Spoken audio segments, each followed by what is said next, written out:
Good morning everyone, welcome to Italian Bushcraft Cooking Channel.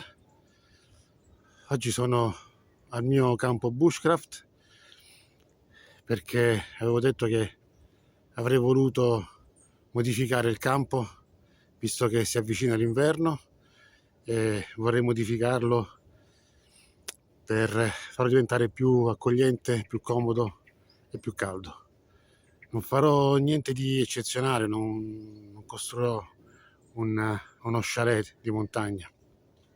Sarà piccolo, brutto, ma come dicevo caldo e accogliente.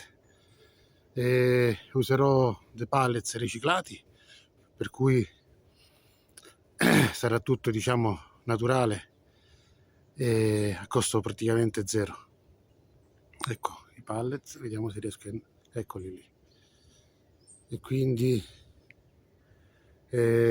oggi inizierò a modificare, a smontare alcune cose e poi non so se finirò in un unico video, casomai farò parte 1, parte 2. Comunque oggi iniziamo e vediamo un po'. Andiamo, let's go.